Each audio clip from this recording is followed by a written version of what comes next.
Hello, sounds. Magandang umaga po. Tayo po ay tumayo at tayo po ay magbabasa ng salita ng Diyos. Buksan po natin ang ating mga Biblia. Announcement po pala. Sandali po. Announcement. Upo muna po tayo.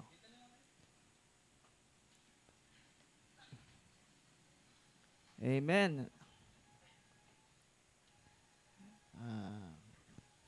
May announcement po tayo sa mga schedule reminder po.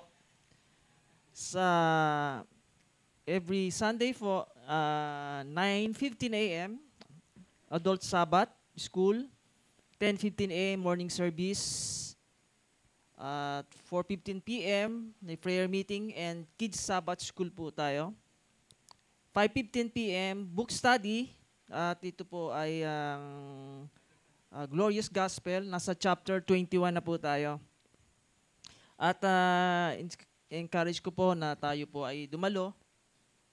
At para po sa sa Taytay Rizal sa April 6, ito po ay formal presentation para po sa nakasali sa interview last March 8. At may meeting tayo after service. Okay, may meeting tayo after service. At kung sino pa yung gustong sumama at hindi po nakakasali pa sa interview last March 8, pwede po tayong makipag-usap sa ating mga kasama. Amen. And pabasa conference po sa darating na April 12. At ito po ang topic puro na church polity. Paano pinamumunuan ang isang iglesia. So, ang venue po rito ay sa Jaire Bible Baptist Church sa Subic, Zambales. At meron po itong registration na 100 pesos.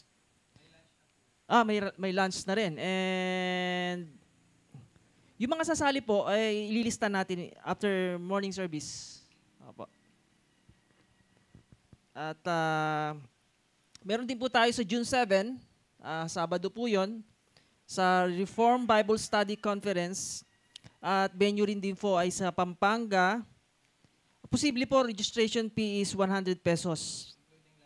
Including lunch na pa pala. Tsaka at paghandaan natin ito para makasama tayo lahat. At encourage ko po na tuloy-tuloy po ang daily devotionals and Bible reading natin na isesend ng ating pastor.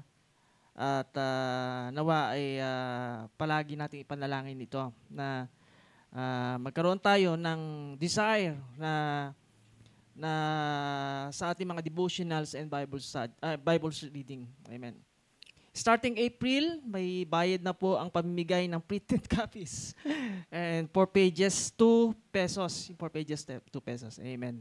At tumayo po tayo at tayo po ay basahin natin ang mga awit. Awit 99, chapter 99, verse 1 to 3. Okay.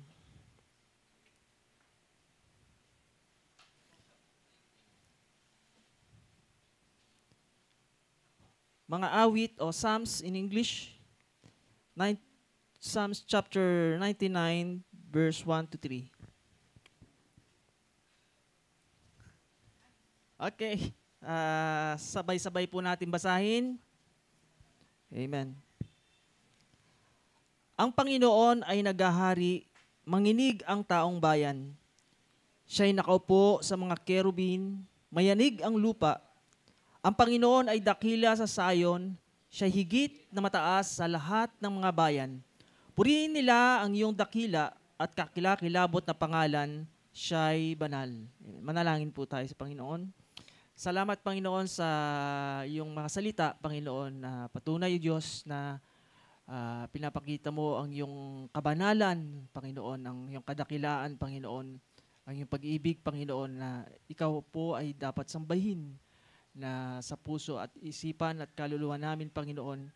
At ito po ay patuloy, Diyos, na bigyan mo kami ng pagpapakumbaba, Panginoon, sa iyong pangalan, Panginoon, kabanalan, O Diyos.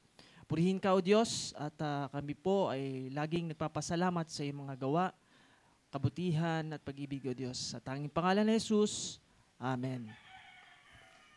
And tako na rin po tayo sa ating awiting mga himno. Amen.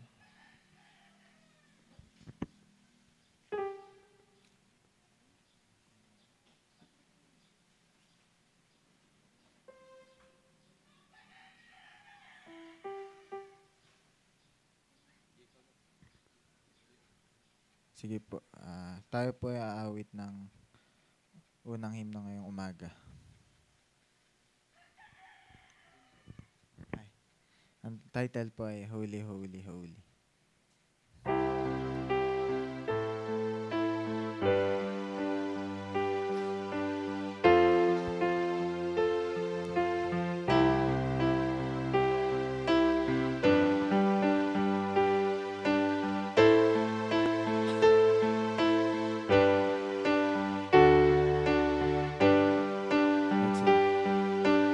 Holy, holy, holy, Lord God Almighty. Early in the morning, our song shall rise to Thee. Holy, holy, holy, merciful and mighty, God in three persons, blessed Trinity. Verse 2. Holy, holy, holy, all the saints adore Thee, casting down their golden crowns around the glassy sea. Cherubim and seraphim falling down before Thee, who was and is and evermore shall be. Let's sing verse 3. Holy, holy, holy, though the darkness find Thee, Thou the eye of sinful men, Thy glory may not see. Only Thou art holy, there is none beside Thee, perfect in power, in love and purity. Verse 3. Holy, holy, holy, Lord God Almighty,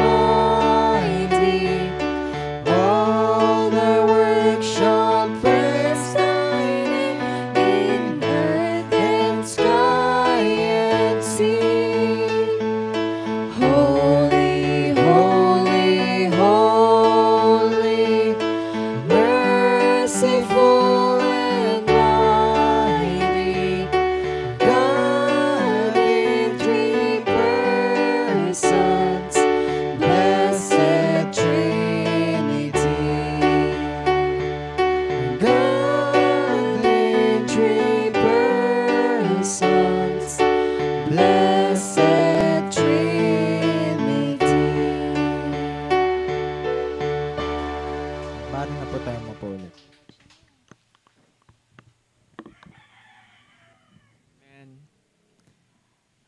At buksan po natin ang ating mga Biblia sa Old Testament, sa Deuteronomy chapter 27, verse 26.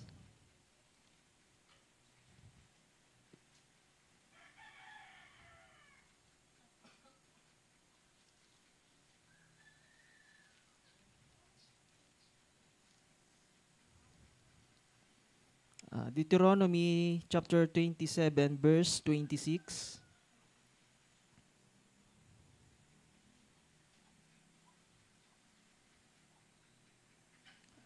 Basahin po natin sabay-sabay. Sumpain ang hindi sumasang-ayon sa mga salita ng kautusang ito upang gawin, at ang buong bayan ay magsasabi, Amen. Buksan din po natin ang ating mga Biblia sa Bagong Tipan, sa Romans chapter 4, verse 9 to 12.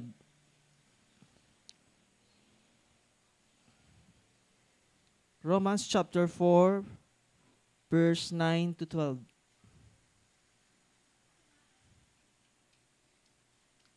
Amen. Sabay-sabay po nating basahin. Pinahayag nga ba ang pagiging mapalad na ito sa pagtutuli o gayon din sa di pagtutuli? Sapagkat sinasabi natin, ang pananampalataya ay binibilang na pagiging matuwid kay Abraham. Paano nga ito ibinilang? Yun ba'y bago sila itinuli o nang tuli na siya? Iyon ay hindi pagkatapos na siya ay tuliin, kundi bago siya tinuli.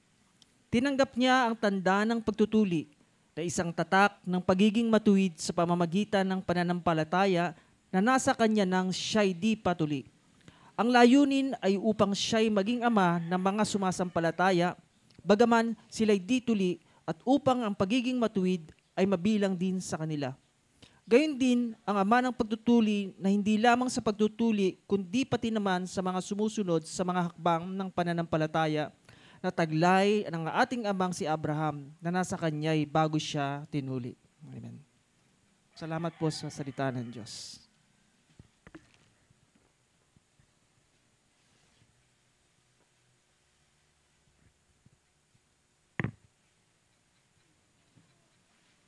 Tumayo po tayo ulit at kakantayin po natin ng By Faith.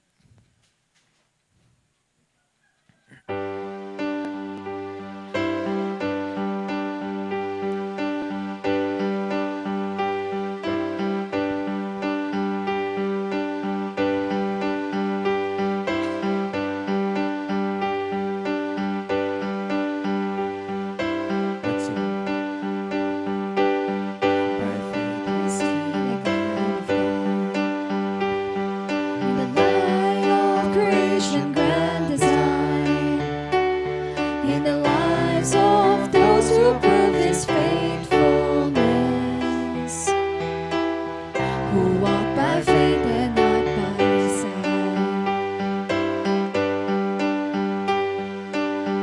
By faith our fathers roamed the earth, with the power of His promise in their hearts, of a holy city built by God's own hand, a place where peace and justice reign. We will stand as children of the promise. We will fix our eyes on Him, our souls reward, till the race is finished and the work is done. We'll walk by faith and not by sight.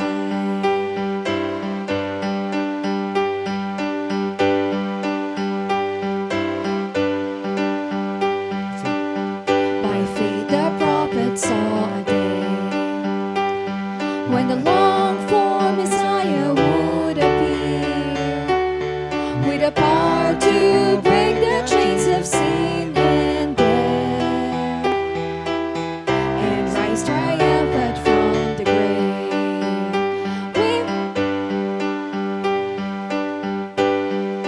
Church has got to go in the power of the Spirit to the lost, to deliver captives and to preach good news in every corner of the earth. We will stand as children of the promise.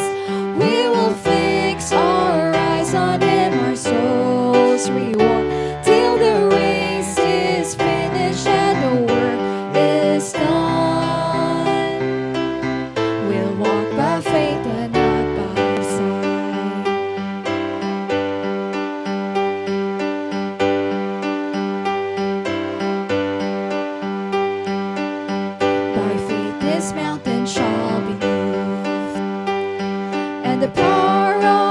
gospel shall prevail.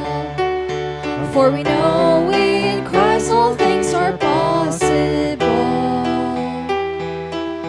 For all who call upon His name, we will stand as children of the promise.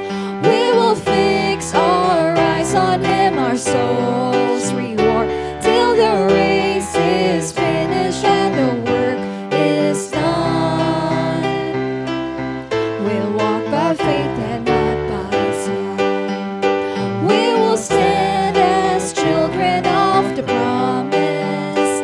We will fix our eyes on Him, our soul's reward, till the race is finished and the work is done. We'll walk by faith and not by sight. We walk by faith and not by sight.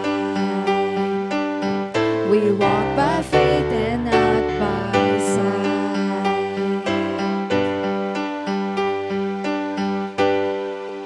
Mapo po tayo malalit.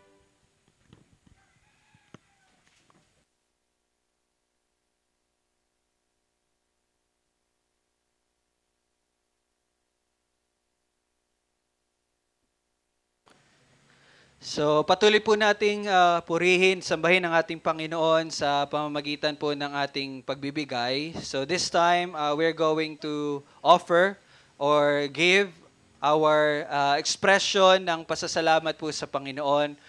Binibigyang linaw natin lagi ng ating pagbibigay ay hindi po para tayo ay pagpalain ng Diyos, bagkus tayo po ay nagbibigay dahil tayo po ay pinagpala na ng ating Panginoon. So ito ay pagpapasalamat po natin sa ating Panginoon. So manalangin tayo at pasalamatan natin ang ating Diyos. Salamat Panginoon sa lahat po ng iyong pagpapala sa amin. Unang-una at higit sa lahat ang iyong pagpapalang espiritual na kami po ay pinili mo bago pa man likain ng lahat. At kami po ay itinalaga mo sa pagkupkop bilang iyong mga anak at kami po ay ginawa mong banal at matuwid sa iyong harapan dahil sa iyong pagpapasya at para sa kapupuri ng iyong kaluwalhatian at kami po ay napatawad, kami ay pinawalang sala sa pamagitan ng iyong tanging anak na si Jesus at kami po ay nakatanggap ng Espiritu Santo bilang paunang bayad at katiyakan ng aming kaligtasan. At salamat din Panginoon sa pagpapatuloy naming pamumuhay dito sa mundo. Lahat ng aming pagkain, kalakasan, trabaho, pag-aaral, lahat ng negosyo, lahat ng aming natatanggap ay nagmumula sa iyo Panginoon. Kami po ay nagpapasalamat dahil hindi mo po kami pinapabayaan. At salamat sa mga hinandog na ito at ito ay magagamit sa pagtulong din sa mga kapatid at para sa pagpapatuloy ng mga gawain sa iyong iglesia dito sa Kabkaben upang may patuloy ang iyong kalooban. Patuloy ka pong maluwalhati sa aming inihandog. Purihin ka, O Diyos. Ito aming panalangin sa pangalan ni Jesus. Amen. At ngayon, babasahin natin ang salita na ipapangaral sa umagang ito. Let us open our Bible in the book of Galatians. Ito po ay nasa bagong tipan, Galatians chapter 3. At tayo ay magsisimula sa verse 1 hanggang 14. Galatians chapter 3, verses 1 to 14. Galatians chapter 3, verse 1 to 14. At para sa pagbabasa ng salita ng Diyos, tayo po ay magsitayo.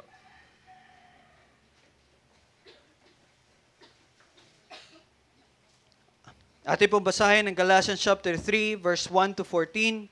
All together. O hangal na mga taga-Galatia, sino ang gumayuma sa inyo? Sa harapan ng inyong mga mata ay hayagang ipinakita si Jesucristo na ipinako sa krus. Ang tanging bagay na nais kong matutunan mula sa inyo ay ito. Tinanggap ba ninyo ang Espiritu sa pamagitan ng mga gawa ng kautusan o sa pamagitan ng pakikinig sa pananampalataya? Napakahangal ba ninyo? Nagpasimula kayo sa Espiritu, ngayon ba'y nagtatapos kayo sa laman? Inyo bang naranasan ang maraming bagay ng walang kabuluhan?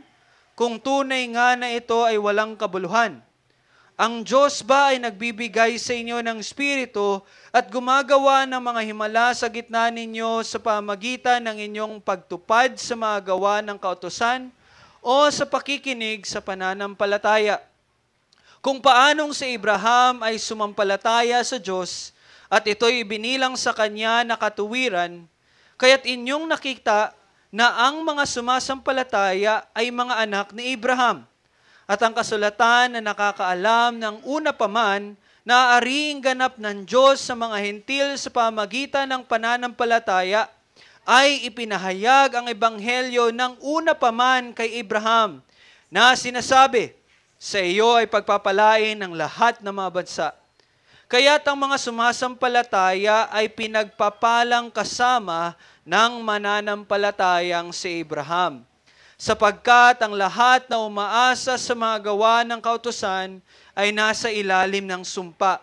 Sapagkat nasusulat, sumpain ang bawat isang hindi sumusunod sa lahat ng bagay na nasusulat sa aklat ng kautusan.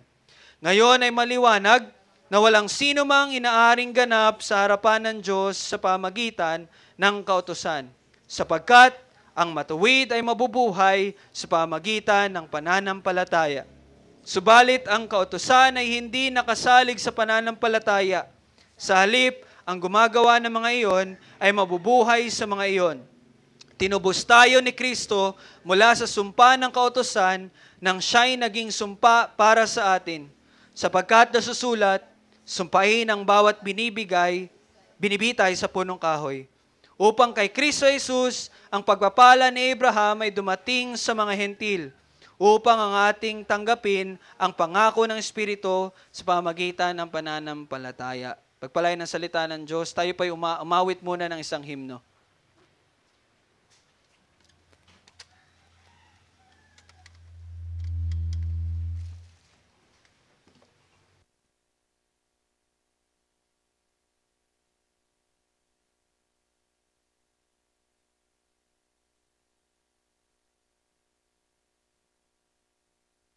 Sige po, ang kakantahin po natin naman ay Help Us See Christ.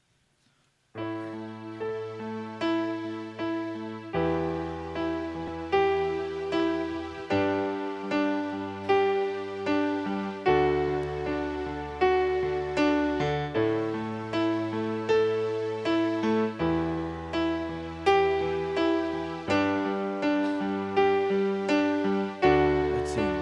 Holy Spirit, Bread of God, witness to all that Christ has done. Great revealer, radiant light, one with the Father and the Son. Open our eyes, help us see Christ. May we behold His majesty. Open our eyes, Spirit, we cry. Show us the glory of our King. Help us see Christ.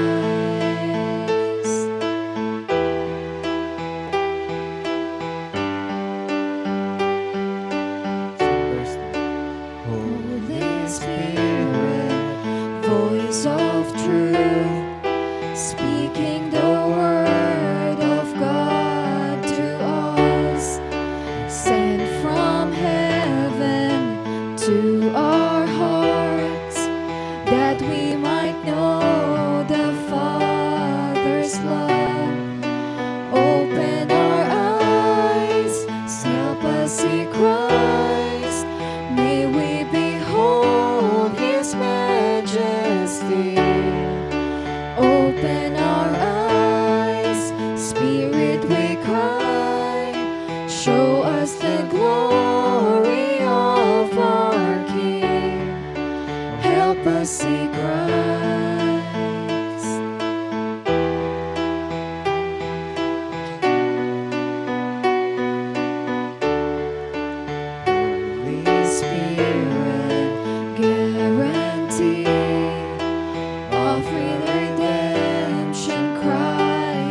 one.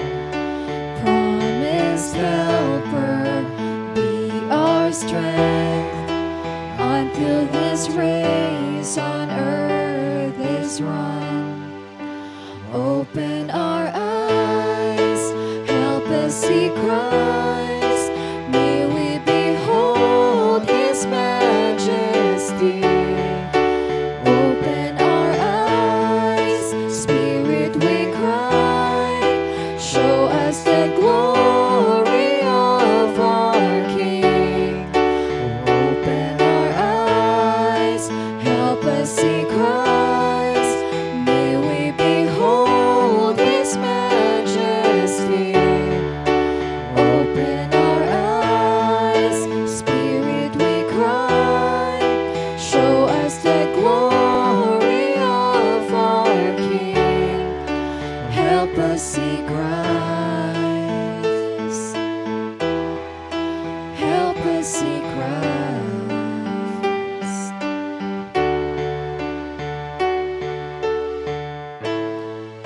Pwede na po tayo mapo.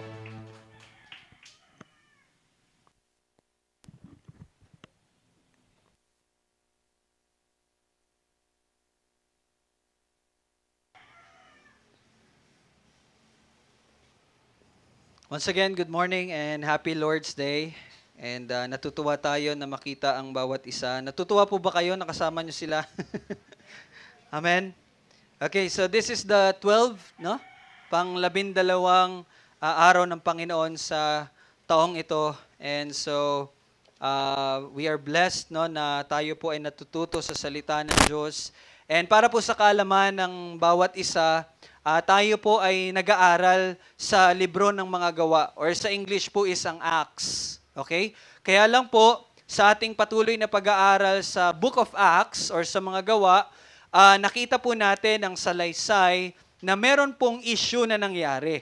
At yung issue na to ay meron pong mga huwad na mga nagtuturo, okay, huwad na mga Kristiyano na nagtuturo na ang kaligtasan ay sa pamagitan daw ng pananampalataya kay Kristo plus, merong plus ang pagtutuli, okay? Ang pagtutuli at ang pagsunod sa kautusan ni Moises.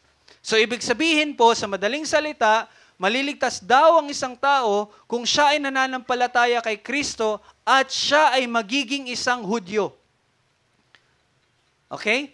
So yun po ang issue na nangyari kung kaya't si Pablo ay nagpadala ng liham or letter, no, sa mga taga-Galacia. Ang Galacia is lugar, no? So nagpadala siya doon ng liham. Kung kaya't, kung mapapansin ninyo ngayon ay pinag-aaralan natin ang Book of Galatians, no? Tinitingnan natin yung letter ni Pablo. So tayo po ngayon ay nasa chapter 3 verses 1 to 14. At bilang review ng ating napakinggan sa salita ng Diyos last Sunday, ito po ay patungkol sa encouragement at pagtuturo sa atin na tayo ay lumakad ng matuwid sa katotohanan ng Ebanghelyo. Now, ano pong ibig sabihin nun? Anong ibig sabihin ng lumakad sa katotohanan ng Ebanghelyo? Ito ay ibig sabihin, ipinapakita mo sa pamumuhay mo na ang kaligtasan ay sa pamagitan lang talaga ng biyaya ng Diyos. At hindi na po sa kung ano pa mang ibang bagay. Hindi dahil mabait ka, hindi dahil religyosa ka, hindi dahil lagi kang sumasali ng Bible study, hindi dahil nagbabasa ka ng Biblia, or hindi dahil tumutulong ka sa maraming tao, hindi sa ano pa mang bagay, bagkus ikaw ay namumuhay na naipapakita mo na ang kaligtasan ay gift lamang, biyaya lamang ng Diyos. At walang lamang or walang katawan or walang tao ang inaaring ganap sa pamagitan ng gawa ng kautusan. Now, kapag naririnig niyo po yung gawa ng kautusan, ang ibig sabihin nito yung pagsunod sa Mosaic Law. Now, siguro may magtatanong, ano ba yung Mosaic Law? Ang Mosaic Law ay ang kautusan na ibinigay ng Diyos sa pamagitan ni Moises.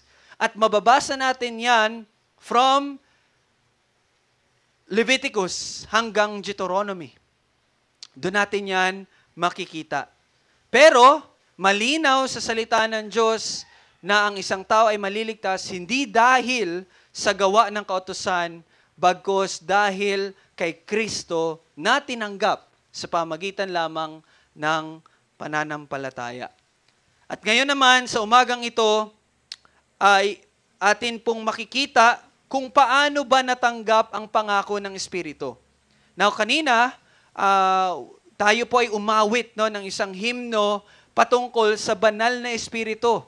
At kung mapapansin nyo sa mga letra or lyrics ng kanta, ang banal na Espiritu ang siyang naghahayag, ang nagtuturo sa atin, ang tumutulong sa atin na maunawaan at maintindihan ang mga bagay na nagmumula sa Diyos. Okay? Walang sino mang makakaunawa ng anumang bagay na mula sa Diyos kung hindi kumikilos ang Espiritu Santo sa taong iyon. Now ngayon, kung titingnan nyo sa Galatians chapter 3, buksan nyo lang po yung Galatians chapter 3 ninyo, verse 2, sinabi diyan ni Pablo, tinanong niya, no? Sabi niya sa mga taga-Galatia, ang tanging bagay na nais kong matutunan mula sa inyo ay ito. Tinanggap ba ninyo ang Espiritu sa pamagitan ng mga gawa ng kautusan o sa pamagitan ng pakikinig sa pananampalataya? So, ganito ang tanong ni Pablo sa mga taga-Galatia. Paano nyo ba natanggap yung banal na Espiritu na katiyakan ng inyong kaligtasan? Dahil ba gumagawa kayo ng kautusan ni Moises? O dahil narinig ninyo ang magandang balita at tinanggap ninyo ito sa pamagitan ng pananampalataya? So yun ang tanong ni Pablo. So dito sa umagang ito, makikita natin ang pagko-compare ni Pablo ng gawa ng kautusan at ng pananampalataya. At yun ang ating ipapangaral sa atin sa umagang ito. Tingnan natin yung verse 1. Now, kung magtataka kayo, bakit ganyan agad yung intro ni Pablo? O hangal! No? O hangal ng mga taga-Galatia. So, by the way, ngayon sa ating time, meron na pong chapter and verses. Pero dati po, nung sinulat ito ni Pablo, wala po yung verses. Walang chapter. Dire-diretso lang po yan. So, kung gusto nyo malaman bakit ganyan ang kanyang sinabi, basahin nyo yung chapter 2. Okay? But anyway, ang issue dito is, yun nga, patungkol pa rin doon sa mga taga-Galatia na nakinig sa mga huwad na mga nagtuturo na ang kaligtasan ay kailangan kay Kristo plus pagtutuli at pagsunod sa kautusan ni Moises. Kaya sabi ni Pablo, o hangal na mga taga-Galatia. Now, yung salitang hangal dito ay hindi po, ibig sabihin, hindi po kahulugan nito na wala silang alam, bagkus hangal sila in a sense na sila ay sumusuway sa kung ano ang tama. So hangal ang mga taong hindi sumusunod sa tama. And in this, dito sa konteksto na to, hindi sila sumusunod na ang kaligtasan ay sa pamagitan lamang ni Kristo kasi nga bumaling sila sa mga turo ng mga huwad na mga kapatid. No? And sabi niya dyan, ginayuma. Sino ang gumayuma sa inyo? Have you heard of the issue doon sa Cagayan? Sa CDO, no? Na ginayuma daw yung, kilala ko yung babae. Hindi, joke lang. So, sa Cagayan, so ginayuma. Now, ganito ang tanong ni Pablo, no? Sino ang gumayuma sa inyo? When we say ginayuma, ito ay paglalarawan ng biglaan at buong pagtanggap sa isang bagay. Tulad ng lalaki, kung ginayuma man siya, no? Kung totoo man yon na ginayuma siya, no, na pinakasalan niya yung babae, papakasalan niya yung babae, no? Nag-iba agad ang kanyang pag-iisip. So ganito din ang nangyari sa mga taga-Galatia, no? Kaya ang tanong ni Pablo, sinong gumayuma sa inyo at agaran kayong bumaling sa ibang mensahe ng pagliligtas? Kaya kung matatandaan ninyo sa chapter 1 verse 6, sabi ni Pablo, ako'y namamangha na napakabilis ninyong iniwan siya na tumawag sa inyo sa biyaya ni Kristo. No? Na-amaze si Pablo. Ano yun? How fast the night changes. No? No? Sa isang iglap lang, nakinig na kayo doon sa mga huwad na mga nagtuturo. And nagpatuloy siya, sino ang gumayuma sa inyo? Sa harapan ng inyong mga mata ay hayagang ipinakita si Kristo na ipinako sa krus. Now, hindi po ibig sabihin ni Pablo na nakita nila si ang ating Panginoong Yesus na pinapako sa krus. Hindi po ang ganun ang ibig sabihin ni Pablo dito ng sa harapan, no? Hayagan na ipinakita si Kristo na ipinako sa krus. Bagkus, ang ibig sabihin ni Pablo dito ay malinaw, maayos, at detalyado at masusing pinangaral ang ebanghelyo sa kanila. So imagine, no, puspusan at over time, day and night, tinuturo ni Pablo sa mga taga-Galacia ang patungkol sa kamatayan ni Kristo. Kaya ganito na lamang ang kanyang paglalarawan. Harapan. Sa harapan ninyo ipinako si Kristo. Again, hindi literal. But, sinasabi niya, masusi at lagi tayo nag-aaral day and night. Lagi ako nagsisend sa inyo day and night. Lagi ko yung pinapaalahanan, magbasa ng ganito, ganyan. At every Sunday, buong araw tayo nag-aaral. Parang gano'n ang sinasabi ni Pablo, no? May Sunday school pa tayo, no? Sabi ni Pablo, sa harapan ninyo, nakita ninyo, malinaw na si Jesus ay pinako sa krus. No? Pero sa kabila nun, ay ang pinupunto ni Pablo, bakit gayon na lamang ang kanilang pagbaling sa ibang ebanghelyo? No? At ngayon, magpapatuloy si Pablo na ipaliwanag sa kanila na tanging sa pananampalataya lamang ang kaligtasan ay matatanggap. So verse 2, sabi niya, ang tanging bagay na nais ko matutunan mula sa inyo ay tinanggap ba ninyo ang Espiritu? No? Now, ito pong Espiritu, posible po na gaya nung nangyari sa Pentecostes ay nangyari rin sa mga mananampalataya sa Galacia. Now, sino dito who can remember nung nangyari sa Pentecostes, sa araw ng Pentecostes? Ano nangyari doon? Bumaba, pinuspos, pinuno sila ng Espiritu Santo. And by the way, ang Holy Spirit ay hindi nakikita. Paano nila nalaman na pinuspos sila ng banal na Espiritu? Ano nangyari? Sa pamagitan ng pagsasalita ng mga wika. Okay? Dahil nagsasalita sila. Now, ito pong wika na to, hindi po yung hindi naintindihan, but mga wika na totoong wika. Totoong lengguwahe. So, yun ang patunay na natanggap nilang Espiritu Santo at that time. Ngayon, hindi na po yun nangyayari. Okay? Hindi na po yun nangyayari. Now, sabi ni Pablo, paano ninyo natanggap ang Espiritu Santo? Now, paano nila nalaman na natanggap nilang Espiritu Santo? Again, it's possible na dahil nakapagsalita rin sila ng iba't ibang wika. And even in verse 5, sinabi diyan na gumawa ang Diyos sa gitna nila ng mga himala. Okay? So, merong mga pruweba na ang pagkilos ng Diyos ay nasa sa kanila. May mga pruweba ng Espiritu ay nasa sa kanila. At yun ang tanong ni Pablo. Paano nyo natanggap ang Espiritu Santo? At alam ng mga taga-Galacia na natanggap nila ang Espiritu Santo. Alam nila yon. So, ngayon, ang tanong ni Pablo, guys, paano nyo yon natanggap? At sabi niya dyan, may dalawa siyang choices. Sabi niya, sa pamagitan ba ng mga gawa ng kautusan? Dahil ba sumusunod kayo sa kautusan ni Moises? Dahil ba nagpatuli kayo kaya nyo natanggap ang Espiritu Santo? Sa tanong ni Pablo. O sa pamagitan ng pakikinig, sa pananampalataya. And guess what? What's the answer? Alam ng mga taga-Galacia na nung time na natanggap nilang Espiritu Santo, hindi sila nagpatuli. At hindi sila gumagawa, sumusunod sa kautusan ni Moises.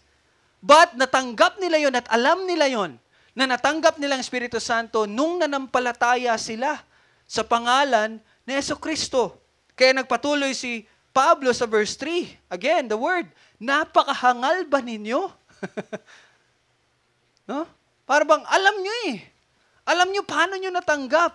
Pero napakahangal ba ninyo upang bumaling pa kayo sa iba pang mensahe ng pagliligtas? Ayokong tawaging ebanghelyo kasi hindi naman yun ebanghelyo. Kaya ang ginagamit ko po is ibang paraan. Okay? Pero wala pong ibang paraan ng pagliligtas. So sabi niya sa verse 3, napakahangal ba ninyo nagpasimula kayo sa Espiritu. So you see, alam nila eh. No? Nung nanampalataya sila, natanggap nila ang Espiritu Santo. So sabi ni Pablo, nagpasimula kayo sa Espiritu. Ngayon ba'y magtatapos kayo sa laman? Nang ibig sabihin ni Pablo dito, magtatapos kayo sa pamagitan ng sarili nyong gawa? Sa pamagitan ng pagsunod sa kautusan ni Moises? Ganun ba ang iniisip ninyo? No? Bumabaling sa pagsunod sa kautusan para sa katiyakan ng inyong kaligtasan? Kasi po, ang Espiritu Santo is down payment.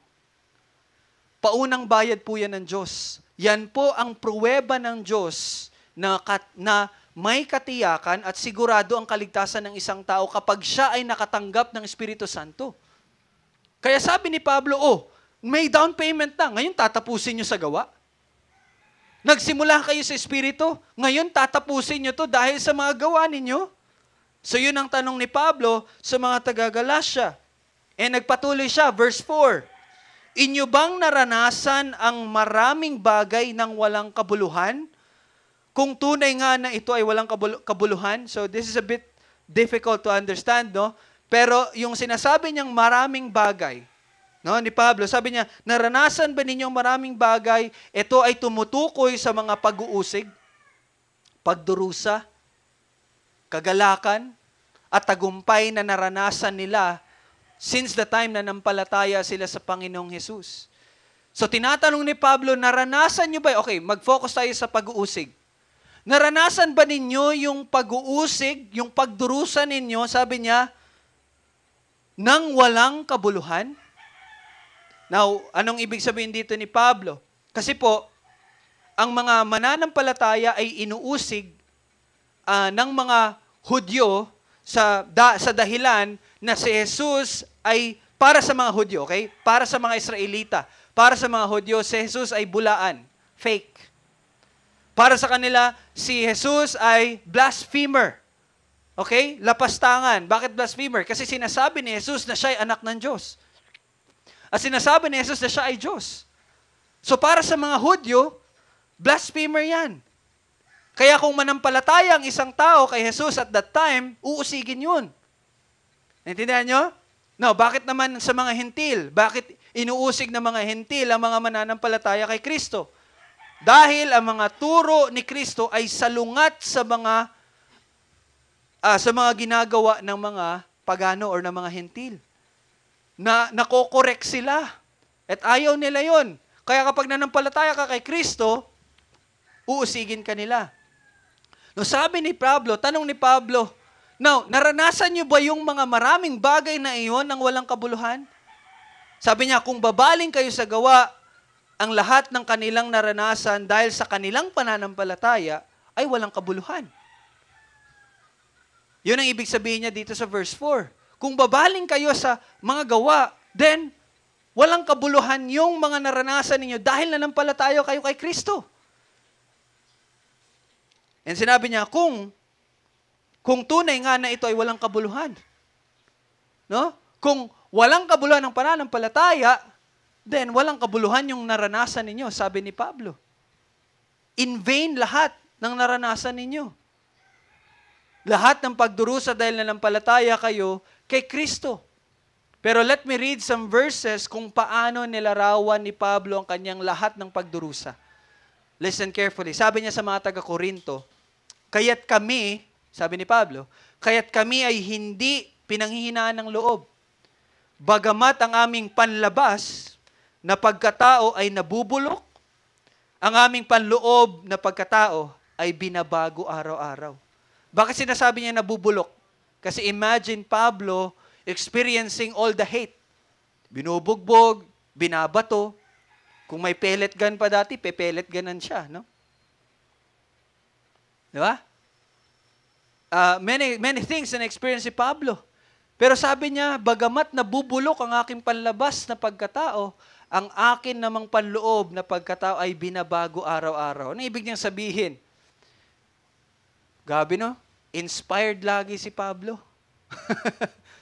Hindi siya pinanghihinaan. Pinanghihinaan man siya ng loob, pero may kalakasan pa rin sa kanya. Bakit? Sapagkat, sabi niya, sapagkat inihanda tayo nitong magaan. Now, listen to His words. Yung mga pagdurusan na pinagdarasan niya, binagbubugbog, halos patayin na siya. Anong sabi niya? Paano niya nilarawan yung mga bagay na yon? Inihanda tayo ng magaan at panandali ang kapighatian. Grabe, no? Anong description niya sa mga lahat ng naranasan niya? Magaan lang yon. Easy lang yon. Panandalian lang yan. Tayo, wala lang internet sa isang araw. Halos mabuwang na tayo. Ganon kalayo yung mga bagay na pinapanghalagaan natin sa ngayon. Pero sila, halos mamatay na. Pero nasabi ni Pablo, wala yun, magaan lang yun. Panandalian lang yun. Bakit sinabi niyang panandalian yun at magaan? Dahil, sabi niya, wala yung mga bagay na yon ay para sa walang hanggan at di masukat na kaluwalhatian. Because alam niya ang naghihintay sa kanya at ano naghihintay sa kanya? Buhay na walang hanggan.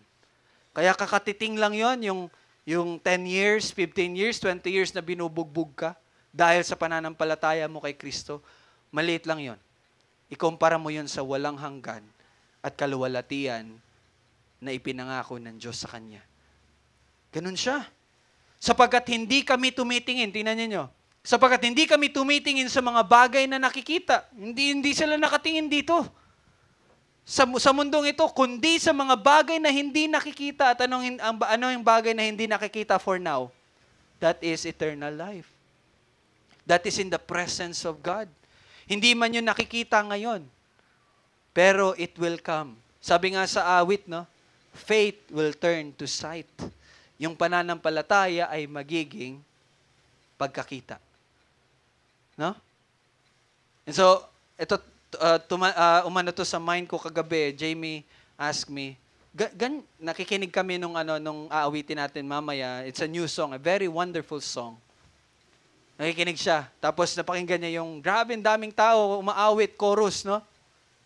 Ano lang yon, organ lang, and tumaawit sila. Sabi niya, ganda naman. Ganito ba tayo sa langit? And then, dahil sa tanong na yon, naalala ko yung, kumbaga napaalalahanan ako na, one day, we will be in heaven, praising and glorifying God. So, kung gaano kaganda yung chorus ng mga tao na umaawit sa Diyos, napakaganda nung kasama natin ng mga anghel, kasama natin ang kerubin at seraphim, na nagpapala at nagpupuri sa Diyos. Yun dapat ang tinitingnan natin at yun ang tinitingnan ni Pablo. Kaya bagaman, grabing naranasan niya, sabi niya, magaan lang yan, easy lang yan, sandali lang yan. Kung ikukumpara mo yan sa buhay na walang hanggan. Now, balik tayo sa letter ni Pablo. Sabi niya, yung mga naranasan nyo ba ay walang halaga? Pero pinakita sa atin, no, sa salita ni Pablo na napakahalaga. Our labor in the Lord will not be in vain. In verse 5, no? Sabi niya dito, ang Diyos ba ay nagbibigay sa inyo ng Espiritu? Again, inulit niya, no? And hindi na to patungkol sa time na una nilang natanggap ang Espiritu, but patungkol na ito sa patuloy na pamumuhay nila na sumusunod sa Diyos. Kasi walang sino mang makakasunod sa Diyos kung hindi sa pamagitan ng Espiritu. So sabi ni Pablo sa mga taga-Galasya, ang Diyos ba ay nagbibigay sa inyo ng Espiritu? Ibig sabihin, nakakapagpamuhay ba kayo sa pamagitan ng biyaya ng Diyos ng Espiritu? Nakakasunod ba kayo sa Diyos sa pamagitan ng Espiritu at gumagawa ba ang Diyos sa inyo ng himala sa pamagitan ng pagtupad ninyo sa mga gawa ng kautusan o sa pakikinig sa pananampalataya? Inulit niya yung tanong. No? So sinabi ni Pablo, paano niyo yung nagagawa? Dahil ba sumusunod kayo sa kautusan o dahil sa pakikinig sa pananampalataya? And guess what? Sa lahat ng tanong ni Pablo, alam ng mga taga-Galasya. Yung tanong po ni Pablo na yon, hindi nila alam ang tanong. Hindi nila alam ang sagot. Lahat ng tanong ni Pablo, alam nilang sagot. At alam ng mga taga-Galasya na lahat ng iyon ay nangyari sa pamagitan ng pananampalataya. Grabe mag-rebuke si Pablo, no? And that's the wisdom from God. Alam na mga taga-Galasya. And nagpatuloy si Pablo in verse 6. No? Nagpatuloy siya at ipinaliwanag at ipinakita ni Pablo sa mga hentil na mga mananampalataya na mga taga-Galasya na ang pananampalataya, ang kaligtasan ay natanggap bago pa man ang kautusan. And sino ang ginamit niya? Verse 6, si Abraham. Sabi niya sa verse 6, kung paanong si Abraham ay sumampalataya sa Diyos at ito'y ibinilang sa kanya na katuwiran. So you see, Abraham ay justified. He was justified. Siya ay ibinilang na matuwid sa pamagitan ng ano? Pananampalataya. At kilala niyo ba si Abraham? Si Abraham po is the father of the Jews. Siya ang ama ng mga Hudyo. Si Abraham din, sa kanya ibinigay ang pagtutuli bilang senyales or sign ng covenant. Naririnig niyo po yan? Si Abraham ang ama ng mga Hudyo at si Abraham sa kanya ibinigay ang pagtutuli. And you know what? Yung katotohanan na yon, sa halip na maging kahinaan sa argumento ni Pablo, kasi nga, di ba, ang ano ni Pablo sa pamagitan ng pananampalataya, hindi sa pagtutuli at hindi sa pagiging Hudyo. Ngayon, ginagamit niya si Abraham na ama ng Hudyo at si Abraham sa kanya ibinigay ang pagtutuli.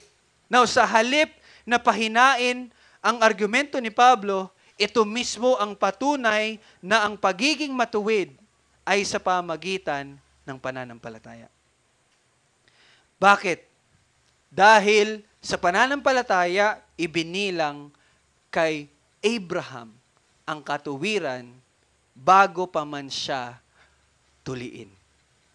Abraham was justified, Abraham was made righteous bago pa siya tuliin.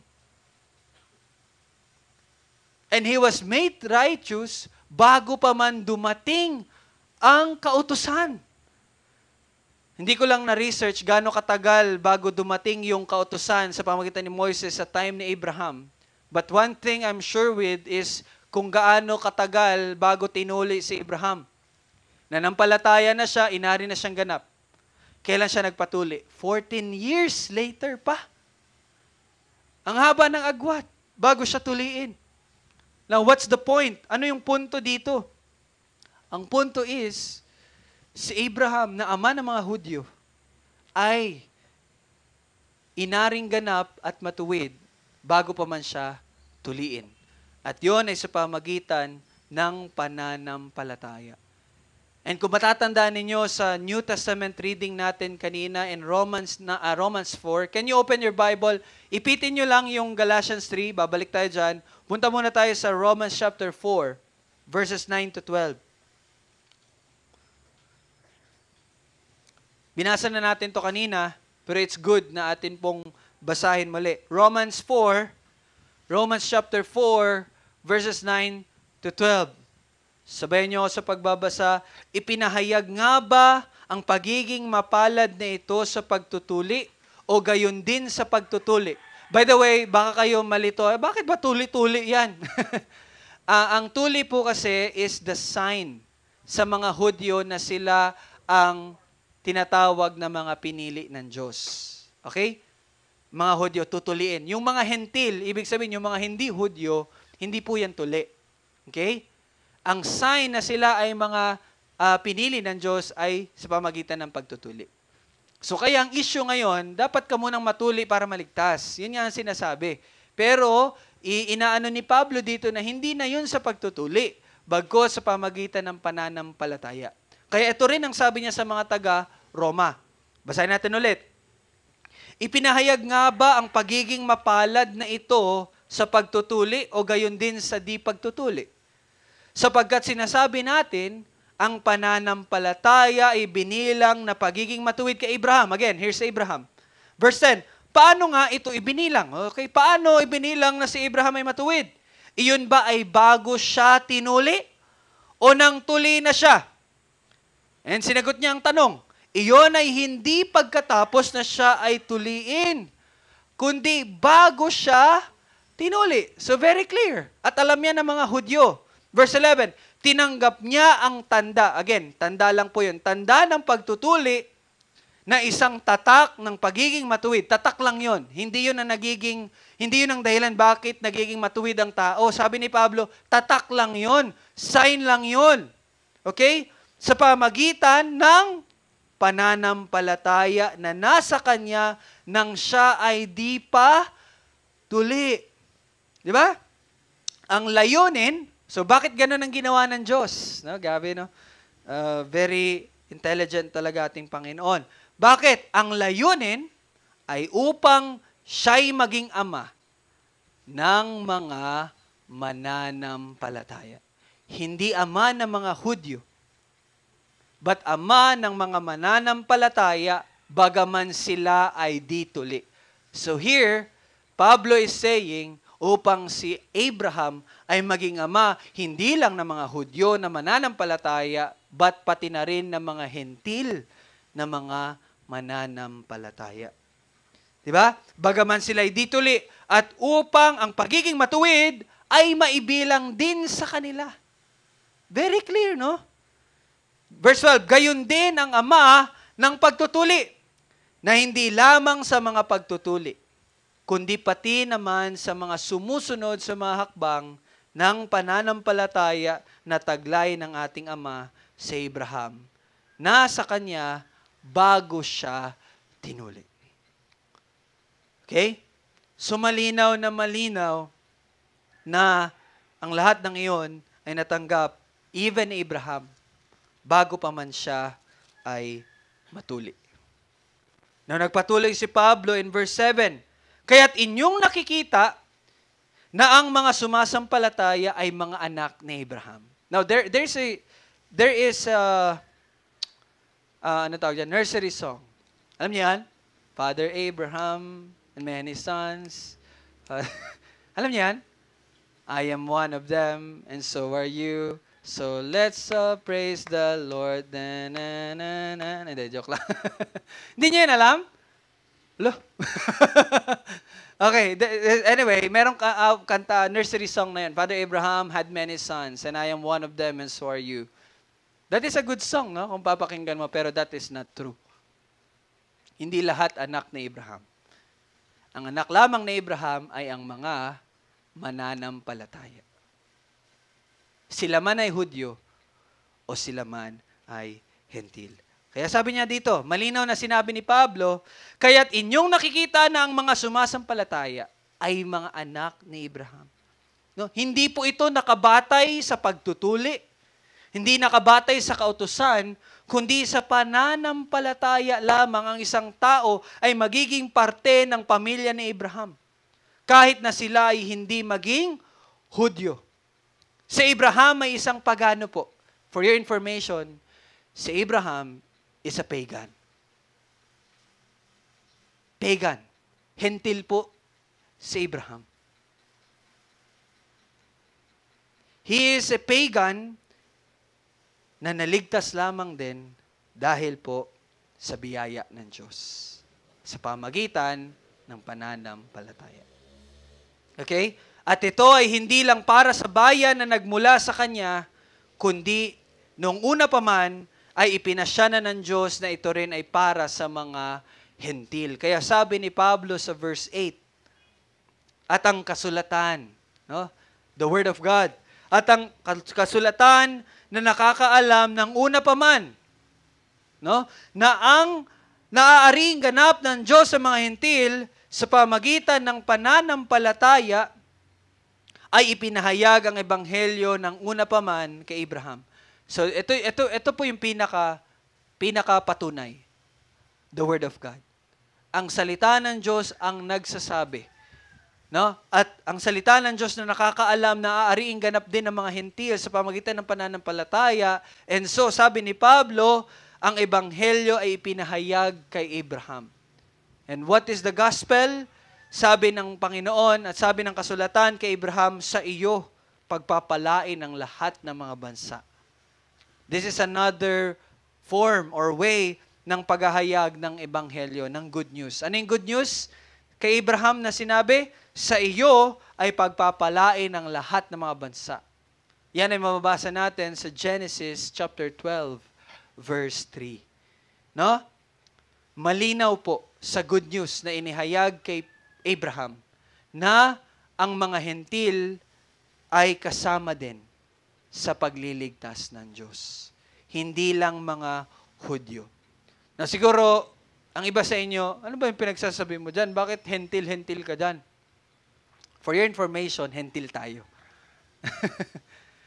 So this message is for us. Yung katotohanan na yun ay para din sa atin. Bakit tayo ay mga hentil? Hindi tayo Hudyo. Hindi tayo Israelita. And so kung ang kaligtasan ay sa pamagitan ng pagtutuli at pagsunod sa kautusan ni Moises, in other words, kung ang kaligtasan ay sa pamagitan ng pagiging Hudyo, then dapat tayo maging Hudyo. Kaya lang sa biyaya ng Diyos, ang kaligtasan ay sa pamagitan ng pananampalataya. And that was declared in Genesis 12:3, na kasama kayo na maliligtas. Na ang hentil ay kabilang sa mga ililigtas ng Diyos. At yun ay inihayag niya kay Abraham. Sabi niya, sa pamagitan mo, sa iyo, pagpapalain ng lahat ng mga bansa. And that includes Philippines. That includes you, kapatid. No? Now, bakit? Bakit hinding-hindi sa pamagitan ng kautusan? Bakit sa pamagitan lamang ng pananampalataya? Sinagot yan ni Pablo. Verse 10, sapagkat. Bakit hindi dahil sa kautusan? Sapagkat ang lahat ng umaasa sa mga gawa ng kautusan ay nasa ilalim ng sumpa. Now kapatid, if you think na ang kaligtasan ay sa pamagitan ng pagsunod ng kung anumang mga kautusan, kahit po tayo ay hindi Hudyo, we make our own law. Hindi, dapat maging mabait ako para maligtas ako. Sino nag-iisip ng ganon? Kapag nagsimula ka ng mag-isip or gumawa ng sarili mong batayan para sa iyong kaligtasan, that's a law for you. Pero, sabi nito ni Pablo, ang lahat ng umaasa sa mga gawa ng kautusan ay nasa ilalim ng sumpa, under curse. Alam niyo naman yung sumpa, di ba? Bakit nasa ilalim ng sumpa? Nagpatuloy siya sapagkat nasusulat. This is the reason. Bakit nasa sumpa ang mga taong sumusunod sa kautusan or nagsasabi na maliligtas sila sa kautusan? Sumpain ang bawat isang hindi sumusunod sa lahat ng bagay na nasusulat sa aklat ng kautusan. Why? Bakit nasa sumpa? Nasa ilalim ng sumpa? Kasi kung ang magiging paraan mo sa kaligtasan mo ay kautusan,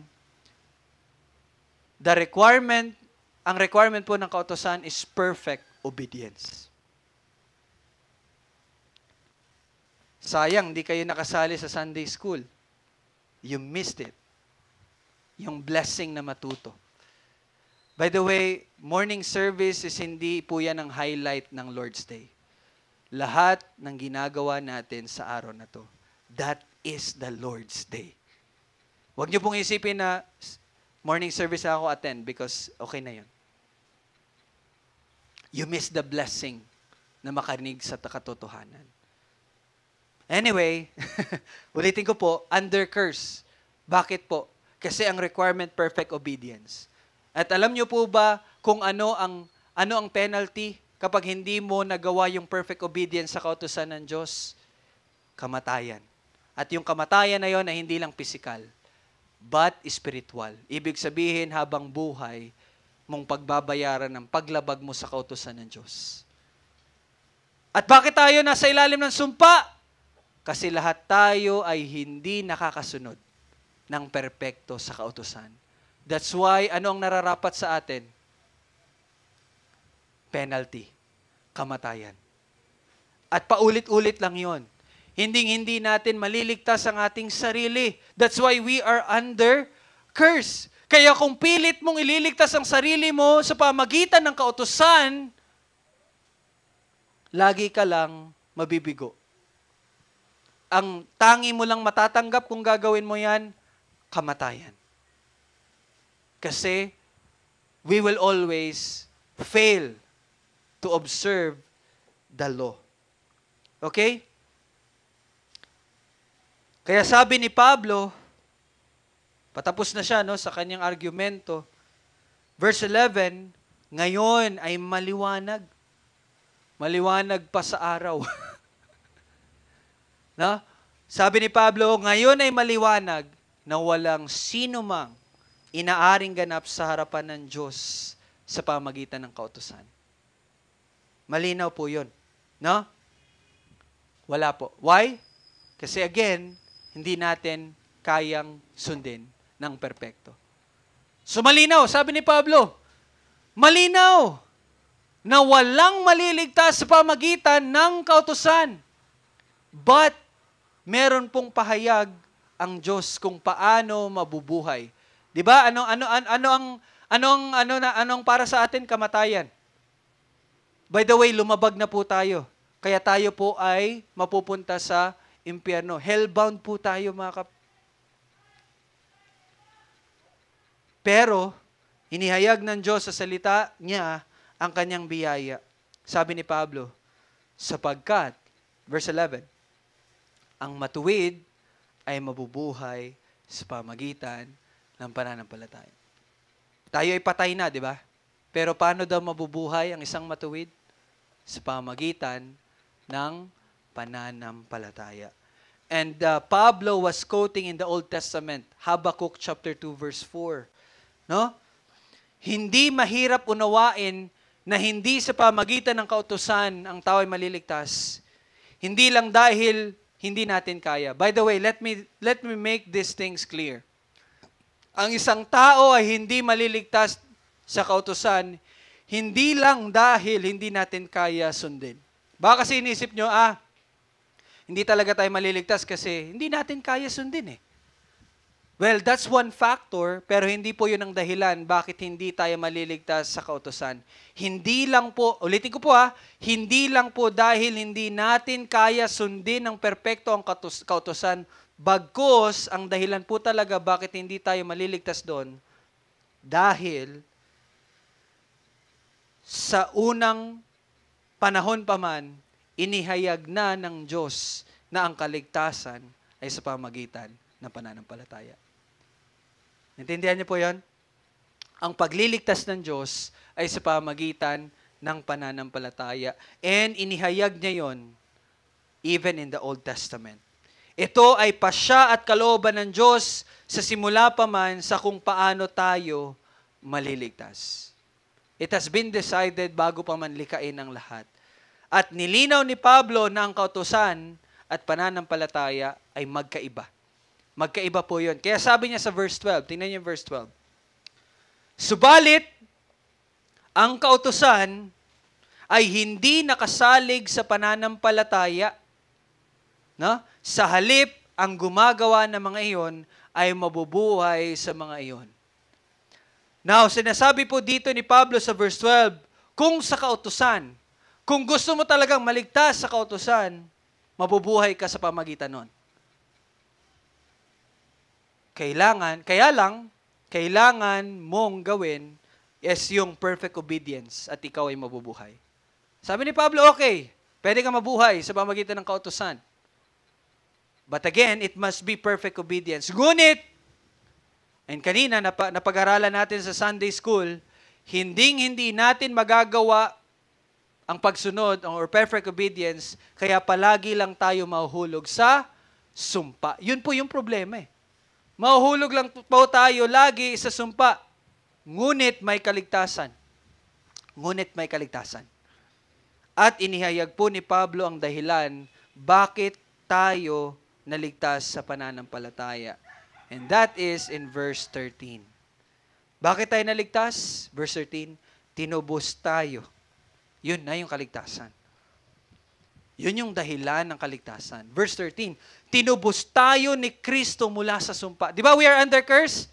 Pero tinubos tayo ni Kristo mula sa sumpa. Ng ng kautusan kasi nga we always fail. So kamatayan lang talaga ang karapat-dapat sa atin. Ngunit, tinubos tayo ni Kristo sa sumpang iyon. Sa anong paraan? Nang siya ay naging sumpa. Si Jesus mismo ay naging sumpa. Siya, sabi nga sa confession na ating pinag-aralan kanina sa Sabbath School, di ba? Siya ang nagbayad ng buo.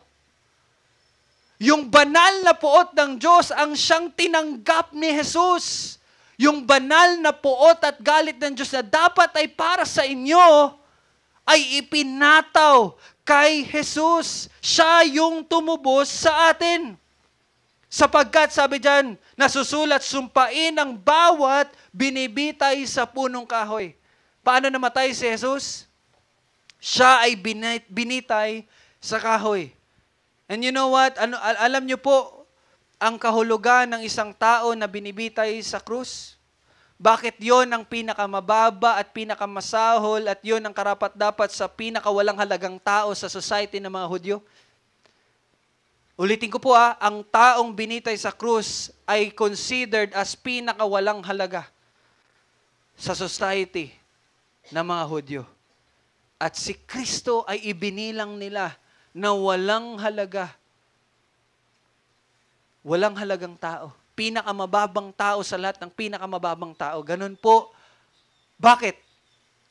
Bakit sa pagbitay sa krus? Sino nakakaalala dito nung pag-aaral natin sa Glorious Gospel? We learned it already, mga kapatid. Ano nga pong dahilan? Bakit kasumpa-sumpa ang binitay sa krus?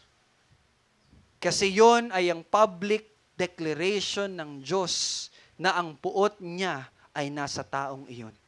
Kaya sumpain ang isang taong binibitay sa krus dahil pinapakita sa lahat ng madla na ang puot ng Diyos ay nasa taong iyon. At ganon pinakita ng Diyos na ang kanyang puot ay na kay Kristo sa pamamagitan ng pagbitay sa kanya sa punong kahoy. Sa pagbitay sa kanya sa krus, kaya malinaw at kaya sinabi ni Pablo, si Kristo ay naging sumpa. Dahil siya ay makasalanan, hindi. Dahil sa kasalanan ng kanyang mga inaring ganap. Dahil sa kasalanan, hindi lahat ng tao, but dahil sa kasalanan ng lahat ng mga pinili ng Diyos. Bago pa man magsimula ang lahat. In verse 14, si Jesus ay ginawang sumpa. Verse 14, upang kay Kristo, Jesus, ang pagpapala ni Abraham. Here comes again the gospel. Yung magandang balita, yung ebanghelyo na iniyag ng Diyos kay Abraham in Genesis 12:3, na isa katuparan na yon. Kailan yun na isa katuparan? Nang si Kristo ay naging sumpa. Kaya sabi ni Pablo in verse 14, upang kay Kristo Jesus, ang pagpapala ni Abraham ay dumating sa mga hentil. Doon na fulfill. Doon na isa katuparan ang pangako ng pagliligtas ng Diyos sa pamagitan ni Kristo. Upang ating tanggapin ang pangako ng Espiritu. Binalik ni Pablo yung Espiritu. Di ba, ang tanong niya kanina, paano nyo natanggap yung Espiritu? Paano kumikilos ang Espiritu sa inyo? Sa pamagitan ng pananampalataya. At naging may halaga ang pananampalataya dahil kay Kristo. Again, gaya po ng napag-aralan natin kanina sa Sabbath School, ang pananampalataya ay hindi dahilan ng inyong kaligtasan. Hindi po dahil nanampalataya kayo, kaya kayo ligtas. Sabi mo, kuya, ligtas kami dahil sa pananampalataya. Tama po yun, pero gawin lang natin malinaw. Hindi po ang pananampalataya ninyo kay Kristo ang dahilan ng inyong kaligtasan. Ang dahilan ng kaligtasan ninyo ay si Kristo. Sa anong paraan nyo natanggap ang kaligtasan? sa pamagitan ng pananampalataya. Again, pamamaraan lang ang pananampalataya kung paano matatanggap ang pagliligtas ng Diyos. So anong sagot sa lahat ng tanong ni Pablo? Ang katuwiran, ang kaligtasan, ang biyaya, ang pagliligtas ng Diyos ay natanggap sa pamagitan ng pananampalataya. So mga kapatid, hindi dahil mabait ka, kaya ka naligtas. Hindi dahil sumusunod ka, kaya natanggap mo yung kaligtasan. Hindi. Natanggap mo yung kaligtasan ni Kristo sa pamagitan lamang ng pananampalataya. So, sa makatuwid, ang ipinangakong kaligtasan ay natupad kay Jesucristo at natanggap hindi sa pamamaraan ng kautusan, kundi sa pamagitan ng pananampalataya. So you are saved, kapatid, kung natanggap mo ang kaligtasan ng Diyos sa pamagitan ng pananampalataya at hindi sa kung ano pa mang mabubuting gawa. It's only through faith. Kaya anong confession natin, mga Reformed Baptists? Nakasulat po sa labas. Salvation is according to the Scripture alone, by grace alone, through faith alone, in Christ alone, for the glory of God alone. So bilang pagtatapos, let me exhort you sa pamagitan ng salita ni Pablo. Pwede niyo pong buksan yung Philippians chapter 3. So I will exhort you, encourage you to stay, no, na ang inyong kaligtasan is natanggap ninyo sa pamagitan ng pananampalataya sa paggamit ng very words pa rin ni Pablo. Philippos chapter 3 verse 2 to 9. Philippians chapter 3 verse 2 to 9. And this is also my encouragement, no, sa inyo. Verse 2, mag-ingat po kayo sa mga aso. Mag-ingat kayo sa masasamang manggagawa. Mag-ingat kayo sa mga hindi totoong pagtutuli. By the way, yung aso po sa mga Hudyo, ginagamit po yan nila na description para sa mga hentil. Yung mga Hudyo, tinatawag nila yung mga hentil na mga aso. Why? Kasi hindi sila sumusunod sa tunay na Diyos. And very surprisingly, sinabihan ni Pablo ang mga hentil, yung mga taga-Filipos, mga hentil po yan. Sinabihan ni Pablo mga taga-hentil, mag-ingat kayo sa mga aso. At sino yung mga aso na tinutukoy niya? Yung mga Hudyo. Gabi, no? Gabi ang boldness si Pablo. Di ba, mga Hudyo, ginagamit ang salitang aso para sa mga hentil? Pero ngayon, binaliktad ni Pablo. Tinatawag niyang aso yung mga Hudyo na hindi nananampalataya kay Kristo. At yun, mag-ingat din po kayo sa mga ganon, mga nagtuturo. Mag-ingat kayo sa mga aso. Mag-ingat kayo sa mga masasamang magagawa. Mag-ingat kayo sa mga hindi totoong pagtutuli. No? Yung sasabihin kayo na maliligtas ka kung ito gagawin mo. Mag-ingat kayo sa mga ganong tao. Mag-ingat kayo sa mga ganong video na napapanood ninyo sa Facebook. Ang dami ng ganon, no? Parang correct pero mali. No? So please be careful on that sapagkat tayo po ang pagtutuli. Kuya Rel, hindi naman kami tuli. Ano nga po ang tunay na pagtutuli? Sino nakakaalala dito? Ano ang tunay na pagtutuli? Ang tunay na pagtutuli ay ang pagbubuhay muli ng Panginoon sa atin sa pamagitan ng Espiritu Santo. At binigyan tayo ng bagong puso, binigyan tayo ng bagong buhay, kaya tayo ay nanampalataya kay Kristo. Yun po ang pagtutuli. Yun ang sinasabi ni Pablo, sapagkat tayo ang pagtutuli, tayo ang binago ng Diyos. Tayo ang nanampalataya. Kaya sabi niya dyan, na sumasamba sa Diyos sa Espiritu. So you see? At nagmamapuri kay Kristo Jesus at walang anumang pagtitiwala sa laman. Ang isa pong patunay na ikaw ay binuhay muli ng Diyos. Listen carefully. ang isang patunay na ikaw ay binuhay muli ng Diyos, you're regenerated, ay ang hindi mo pagdedepende sa mga gawa. Ang isa po sa katunayan na ikaw ay binuhay muli ng Espiritu ay ang iyong pananalig lamang kay Kristo. So yun ang sinasabi ni Pablo. Tayo ang tunay na pagtutuli dahil sapagkat tayo ay nagmamapuri kay Kristo Jesus at walang anumang pagtitiwala sa ating sarili o laman.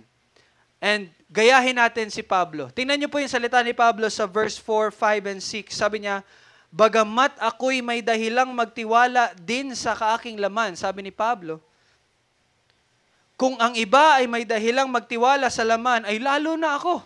Sabi ni Pablo, okay, kung ang magiging batayan ninyo is yung mga gawa ninyo, ay lalo na ako. Bakit? Sabi ni Pablo sa verse 5, tinuli ng 3 araw. No? Mula sa lahi ng Israel. Mula sa lipi ng Benjamin. Isang Hebreo na isinilang ng Hebreo. Tungkol sa kautusan, ako ay Pariseo, sabi ni Pablo.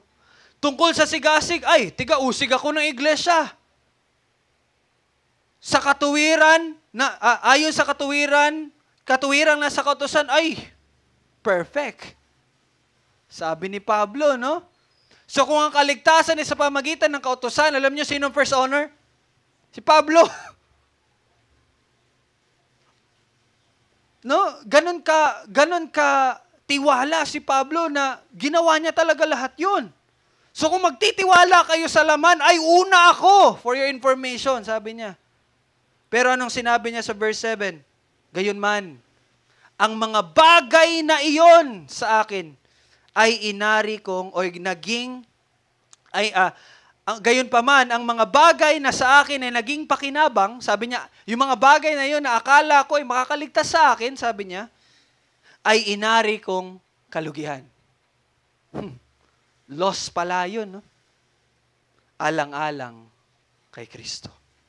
And nagpatuloy siya, higit pa roon, verse 8, ang lahat ng mga bagay na inaari kong kalugihan dahil sa higit na kahalagahan na makilala si Kristo Jesus na Panginoon ko.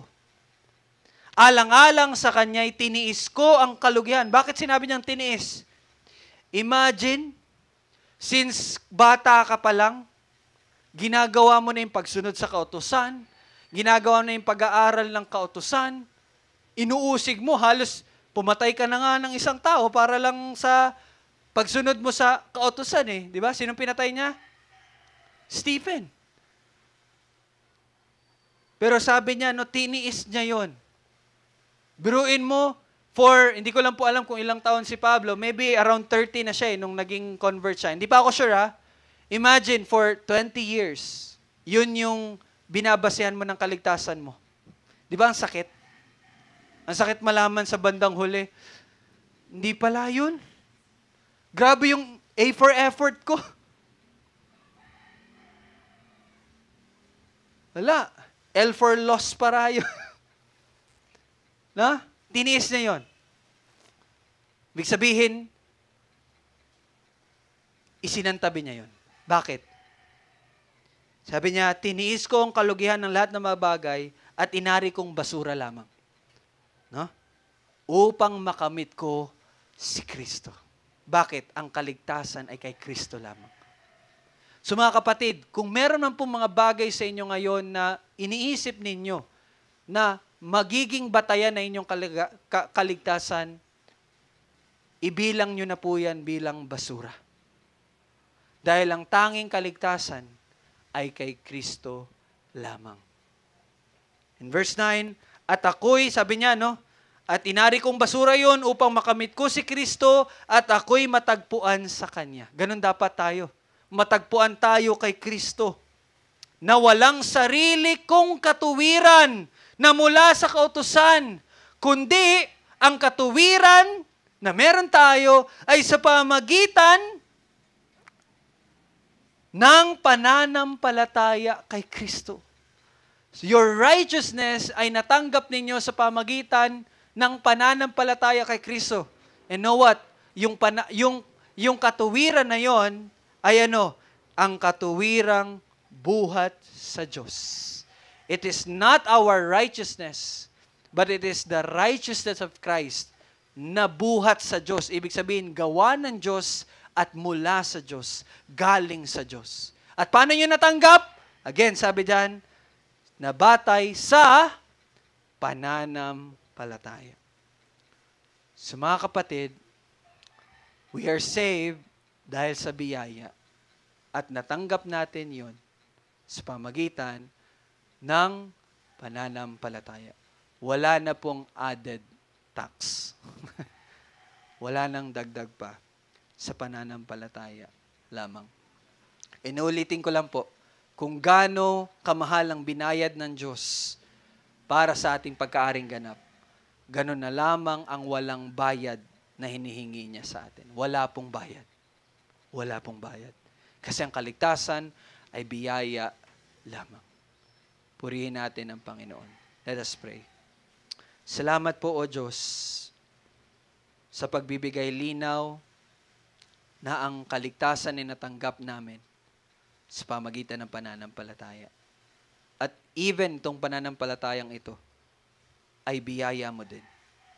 Dahil sa iyong pagbubuhay muli sa amin sa pamagitan ng Espiritu Santo, ay kami ay nanampalataya kay Kristo na nauunawaan namin na siya lang ang dahilan at ang paraan ng aming pagpapawalang sala.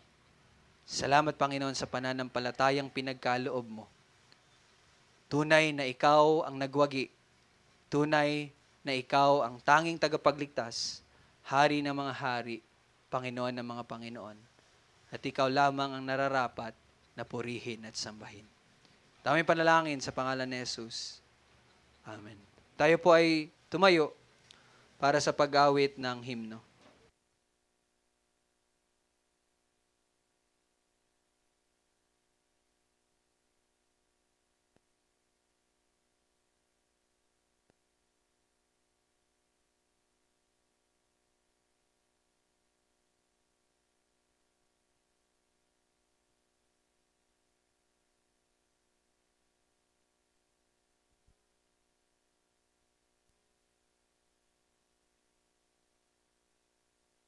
Sige po. Ang kakantahin po natin ay Christus Victor.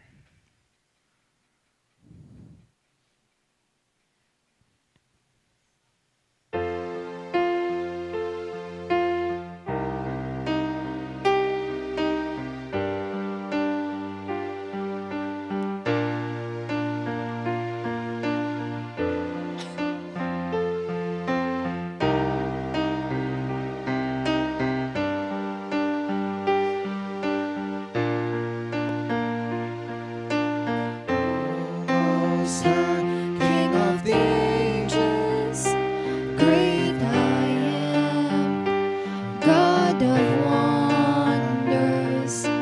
By the blood you have redeemed us, led us through mighty waters. Our strength, our song, our sure salvation.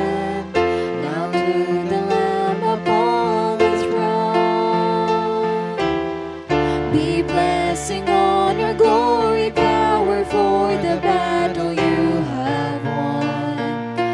Hallelujah, amen.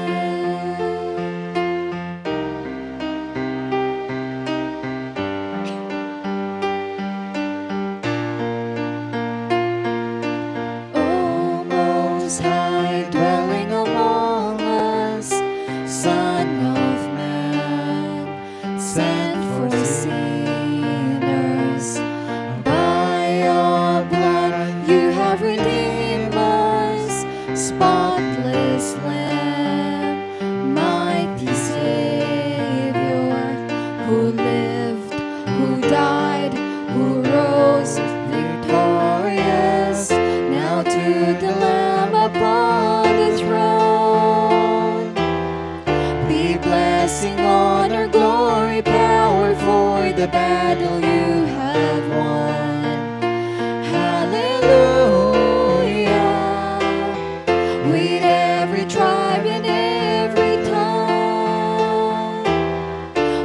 join the anthem of the angels in the triumph of the Son. Hallelujah, amen.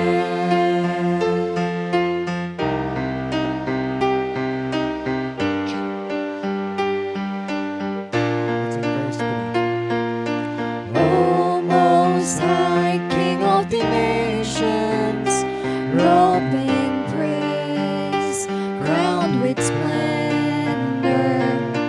on that day, who will not tremble when you stand?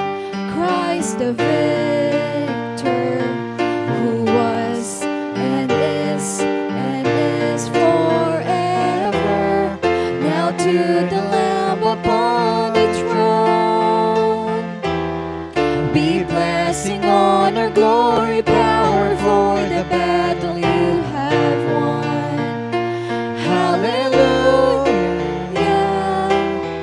with every tribe and every tongue, we join the anthem of the angels in the triumph of the Son. Hallelujah, amen.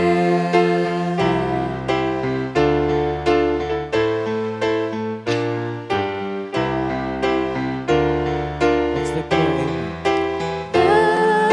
Amen,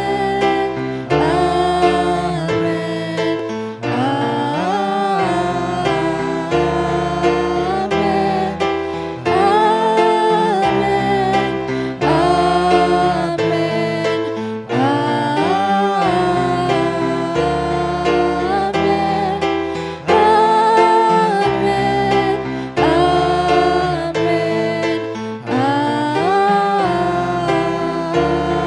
amen. Now to the Lamb upon the throne be blessing, honor, glory, power, for the battle you have won. Hallelujah, with every tribe and every tongue, we join the anthem of the angels in the triumph of the Son. Hallelujah, amen. Sing the victory of the Lamb. Hallelujah,